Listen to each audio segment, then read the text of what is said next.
Students, आपका स्वागत है आपके अपने channel physics with Suman Rathore ma'am में। बच्चों, आज हम क्लास 11 के फिजिक्स में चैप्टर स्टडी कर रहे हैं ऊष्मागतिकी, थर्मोडायनेमिक्स। ठीक है, तो थर्मोडायनेमिक्स में हम सबसे पहले स्टडी करेंगे फर्स्ट लॉ ऑफ थर्मोडायनेमिक्स। बच्चों, कभी तुमने अपने हाथों को यूं इस तरह से रगड़ा है?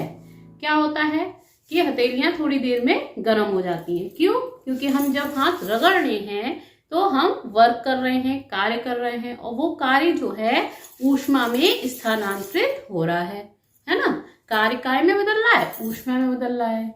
तो जो है एक साइंटिस्ट हुए थे 1850 में, रुडोल्फ क्लासिक और विलियम थॉमसन, यानी केल्विन के नाम से भी जानते हैं, जिन्होंने बाद में केल्विन पैमाने का इन्वेंशन भी किया था। तो इन्होंने जो है कहा कि किसी निकाय की कुल ऊर्जा स्थिर रहती है। ठीक, और इसी आधार पे इन्होंने ऊष्मागतिकी का प्रथम नियम दिया।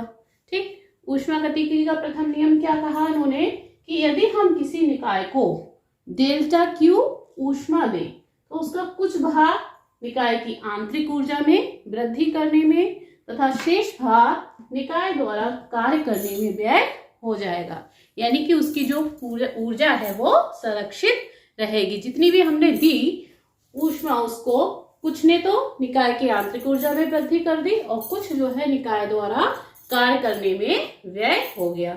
यानी जो डेल्टा क्यू दिया है वो डेल्टा यू और डेल्टा डब्ल्यू के योग के बराबर होगा। इसको हम ऐसे भी लिख सकते हैं, डेल्टा क्यू बराबर delta U plus delta W. तो ये ऊष्मागतिकी का प्रथम नियम कहलाता है। क्या?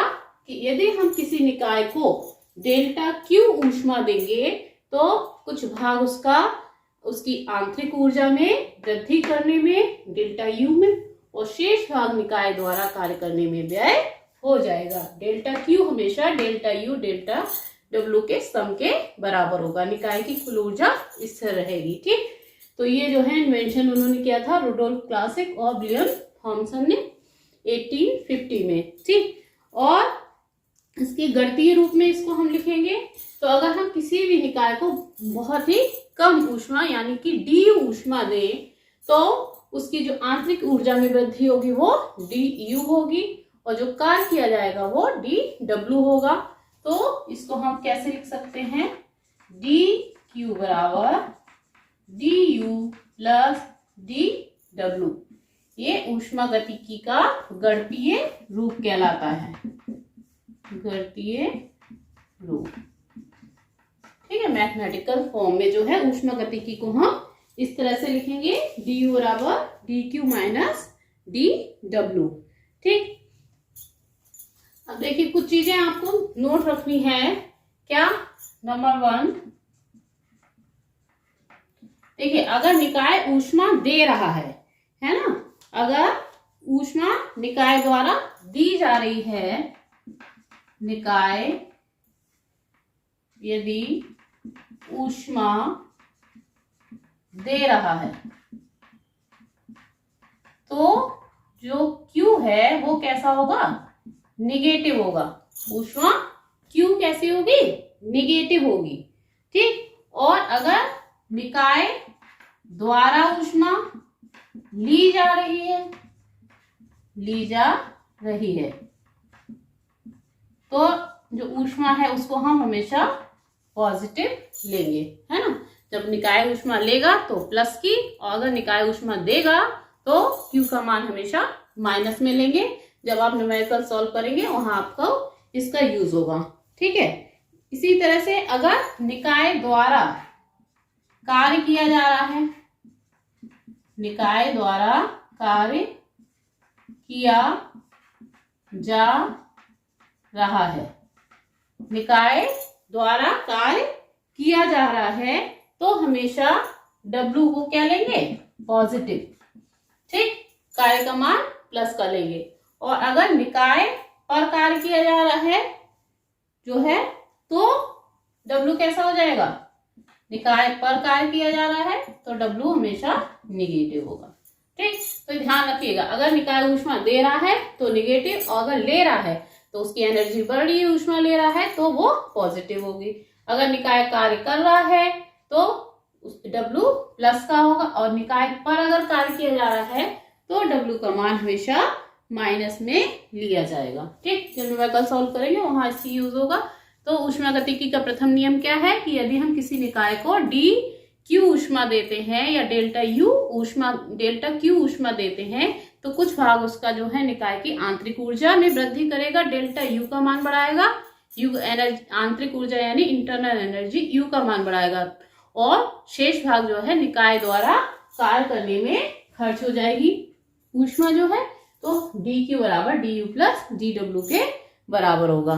ठीक, तो ये ऊष्मागतिकी का प्रथम नियम है। इसके कुछ अनुप्रयोग हैं, है ना, वो हम अब करते हैं स्टडी, इसका आप स्क्रीनशॉट ले लीजिए। ऊष्मागतिकी के प्रथम नियम के अनुप्रयोग जो है, एक चीज और लिख लीजिए कि ये जो है ऊष्मा संरक्षण का नियम, ऊर्जा संरक्षण का नियम भी कहलाता है ना।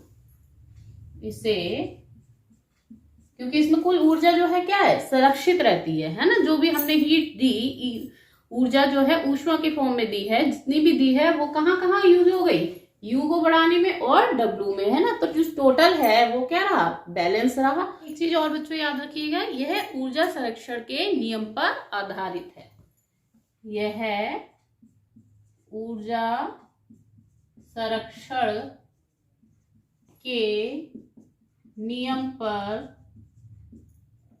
पर आधारित है।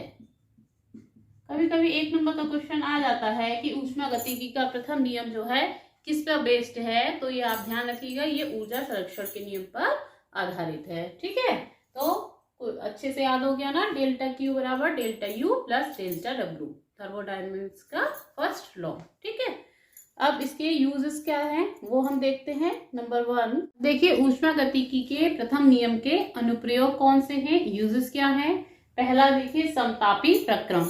ये कुछ जो है जो हेडिंग्स हम बता रहे हैं बहुत ही इंपॉर्टेंट है और अच्छे से आप इनको समझते जाइएगा। समतापी प्रक्रम क्या है, रुद्धोष्म प्रक्रम क्या है, सारा हम इसमें अभी बताएंगे। ठीक है, वो बहुत ही इंपॉर्टेंट है ये क्लास 11 के हिसाब से। समतापी प्रक्रम और कोई कॉम्पिटिशन्स आप देते हैं उसके हिसाब से भी ये टॉपिक बहुत ही इंपॉर्टेंट है। ठीक है, समतापी प्रक्रम देखिए नाम से क्लियर है, समतापी यानी कि तापमान क्या रहे, समान रहे। कोई भी प्रक्रम इस तरह से हो कि जो है पूरे टाइम में टेम्परेचर कैसा रहे, समान रहे, यानी कि टेम्परेचर कांस्टेंट रहे। तो इसमें हम क्या लिखेंगे, कोई भी ऐसा प्रक्रम जिसमें पूरे प्रक्रम के दौरान टेम्परेचर समान रहता है तो वो क्या कहलाता है, समतापी प्रक्रम। इसको हम लिखते हैं डेफिनेशन। देखिए, समतापी प्रक्रम क्या है, यदि किसी निकाय में होने वाले किसी प्रक्रम के दौरान ताप स्थिर रहे तो ऐसे प्रक्रम को समतापी प्रक्रम कहते हैं। तो डेफिनेशन आप इस तरह से लिखेंगे। ठीक है, तो समझ में आ गया। अगर कोई पूरा प्रोसेस इस तरह से हो रहा है कि पूरे होल प्रोसेस के दौरान टेम्परेचर कैसा रहे, कांस्टेंट रहे, कोई चेंज ना हो, तो उसको हम क्या कहेंगे, समतापी प्रक्रम कहेंगे, है ना। और जो है समतापी प्रक्रम में टेम्परेचर कांस्टेंट है। आप जानते हैं कि अगर आदर्श गैस है तो उसके लिए जो आंतरिक ऊर्जा है वो हमेशा टेम्परेचर पे डिपेंड करती है। अगर टेम्परेचर बढ़ेगा तो आंतरिक ऊर्जा में वृद्धि होगी। अब यहाँ पे क्या है, टेम्परेचर कांस्टेंट है, इसका मतलब क्या हुआ, आंतरिक ऊर्जा में कोई वृद्धि नहीं होगी। यानी कि अगर T जो है हमारा कांस्टेंट है तो डेल्टा यू आंतरिक ऊर्जा में वृद्धि क्या हो जाएगी, 0 हो जाएगी। टेम्परेचर में कोई डिफरेंस नहीं आ रहा है, यानी डेल्टा यू का मान 0 है। अब फर्स्ट लॉ ऑफ थर्मोडायनामिक्स से हमने क्या अभी जाना, डेल्टा क्यू बराबर क्या होता है, D delta U plus delta W. ठीक, अब डेल्टा यू क्या है, 0 है यहाँ पर समतापी प्रक्रम में, तो यहाँ हम क्या लिख देंगे, 0 प्लस डेल्टा डब्ल्यू, यानी कि जो डेल्टा क्यू है उसका मान किसके बराबर हो जाएगा, डेल्टा डब्ल्यू के। यानी हम किसी निकाय को अगर कोई ऊष्मा डेल्टा क्यू देते हैं तो वो सारी ऊष्मा उसके कार्य करने में व्यय हो जाएगी समतापी प्रक्रम में। ठीक, तो क्लियर हो गया। अगर समतापी प्रक्रम है उसमें डेल्टा क्यू का मान डेल्टा डब्ल्यू के इक्वल होता है। ठीक, नेक्स्ट देखिए, अगला है आपका रुद्धोष्म प्रक्रम। ठीक, देखिए रुद्धोष्म प्रक्रम में क्या होगा कि अगर कोई प्रक्रम जो है रुद्धोष्म प्रक्रम इस तरह से हो कि किसी निकाय में पूरे प्रक्रम के दौरान ऊष्मा, क्या चीज, ऊष्मा जो है वो स्थिर रहे और तो ये प्रक्रम कैसा कहलाएगा? रुद्धोष्म प्रक्रम कहलाएगा। ठीक, पूरा भी प्रोसेस, पूरा प्रक्रम इस तरह से हो कि पूरे प्रक्रम के दौरान ऊष्मा का मान क्या रहे? स्थिर रहे, तब वो प्रक्रम कैसा कहलाएगा? रुद्धोष्म प्रक्रम। मतलब ना ही बाहर से ऊष्मा उसमें आए, ना ही उसकी ऊष्मा बाहर जाए, है ना। पूरे प्रोसेस में ऊष्मा जो है वो स्थिर बनी रहे। तो अगर ऊष्मा स्थिर है, Q का मान स्थिर है, तो क्या होगा? Delta Q। अगर Q स्थिर है तो डेल्टा Q क्या हो जाएगा?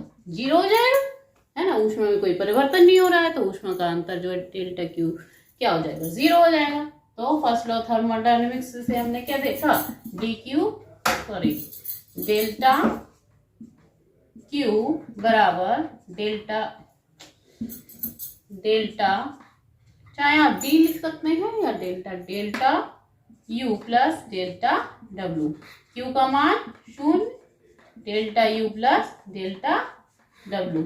दैट मीन्स डेल्टा U बराबर क्या हो जाएगा? माइनस का डेल्टा W। रुद्धोष्म प्रक्रम में जो है डेल्टा U का मान कितना हो जाएगा? Minus delta W। यानी कि निकाय द्वारा किया गया कार्य जो है वो आंतरिक ऊर्जा में कमी के बराबर होगा, है ना। ऐसे भी लिख सकते हैं, डेल्टा W बराबर माइनस डेल्टा U भी लिख सकते हैं।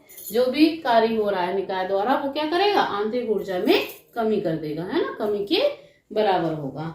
ठीक है, निकाय द्वारा किया गया कार्य आंतरिक ऊर्जा में कमी के बराबर होगा। ठीक, तो रुद्धोष्म प्रक्रम में पूरे टाइम क्या रहता है? ऊष्मा स्थिर, डेल्टा Q का मान 0। समतापी प्रक्रम में क्या रहता है? टेम्परेचर स्थिर, यानी कि डेल्टा U का मान 0। तीसरा देखिए, एक चक्रीय प्रक्रम होता है। कौन सा होता है? चक्रीय प्रक्रम। नाम से पता लग रहा है, चक्रीय, चक्कर में चलता है। देखिए इसकी डेफिनेशन लिख दें। चक्रीय प्रक्रम, देखिए चक्रीय प्रक्रम क्या होता है? यदि कोई निकाय विभिन्न अवस्थाओं से होता हुआ वापस अपनी प्रारंभिक अवस्था में लौट आता है तो इसको हम चक्रीय प्रक्रम कहते हैं। न जहां से स्टार्ट हुआ बाद में जो है वापस यहाँ ये है इस तरह से, और वापस जो है अपने उसी स्टेट में आ गया। तो इस केस में क्या होता है? जो आंतरिक ऊर्जा में परिवर्तन है वो 0 रहेगा, है ना। जहां से स्टार्ट हुआ वापस उसी जगह आ गया, यानी कि डेल्टा U का मान क्या रहेगा? 0 रहेगा, है। और ऊष्मागतिकी के प्रथम नियम से हम क्या जानते हैं? जो Q है वो U प्लस W इसके इक्वल होता है। अब यहाँ पर डेल्टा U क्या हो गया? 0, यानी कि जितनी भी ऊष्मा दी है वो निकाय द्वारा कार्य करने में व्यय हो जाएगी चक्रीय प्रक्रम में। ठीक, समझ में? जहां से स्टार्ट हुआ प्रक्रम होना वापस लौट के वहीं पर आ गया तो आंतरिक ऊर्जा में क्या हुआ? परिवर्तन 0 होगा, और जितनी भी ऊष्मा हम देंगे वो जो है कार्य करने में व्यय हो जाएगी। निकाय द्वारा दी गई ऊष्मा बराबर निकाय द्वारा किया गया नेट कार्य। नेक्स्ट आपका है चक्रीय प्रक्रम के अलावा समआयतनिक प्रक्रम एक और होता है। कौन सा होता है? समआयतनिक प्रक्रम। समआयतनिक प्रक्रम, समआयतनिक प्रक्रम नाम से ही क्लियर है कि जो है पूरे प्रक्रम के दौरान आयतन समान रहे। अगर पूरे प्रक्रम के दौरान आयतन समान रहेगा तो हम उसको क्या कहेंगे? समआयतनिक प्रक्रम। यानी कि जो आयतन में परिवर्तन है डेल्टा V, आयतन को किससे लिखते हैं? V से, वॉल्यूम। तो जो डेल्टा V है वो जो है समआयतनिक प्रक्रम में क्या रहता है? 0 रहता है। अब एक फॉर्मूला आपने और पढ़ा होगा, W बराबर होता है P इंटू डेल्टा V। अगर डेल्टा V 0 है तो ये आपका कार्य भी क्या हो जाएगा? 0 हो जाएगा, है ना। तो इस प्रक्रम के दौरान डेल्टा W का मान क्या हो जाएगा? 0 हो जाएगा। अब ऊष्मागतिकी के प्रथम नियम फिर से लगा दे, डेल्टा Q बराबर delta U plus delta W। अब डेल्टा W का मान क्या है? 0, यानी डेल्टा Q बराबर क्या हो जाएगा समआयतनिक प्रक्रम में? डेल्टा U के बराबर हो जाएगा। यानी कि जितनी भी निकाय को हमने ऊष्मा दी है वो निकाय की आंतरिक ऊर्जा में वृद्धि करने में जो है वो यूज हो जाएगी। ठीक। एक समदाबी प्रक्रम भी होता है, ऐसा प्रक्रम जिसमें पूरे टाइम जो है दाब जो है कांस्टेंट रहता है, उसको समदाबी प्रक्रम कहते हैं। तो ये सारे जो है ऊष्मागतिकी के प्रथम नियम के अनुप्रयोग थे। आई थिंक आपको क्लियर हो गए होंगे। अगर कोई डाउट है तो कमेंट करके पूछ सकते हैं। वीडियो पे अगर चैनल पे नए हैं तो चैनल को सब्सक्राइब कर लीजिएगा, वीडियो को लाइक कर लीजिएगा, अपने फ्रेंड्स में शेयर कर लीजिएगा। Thank you.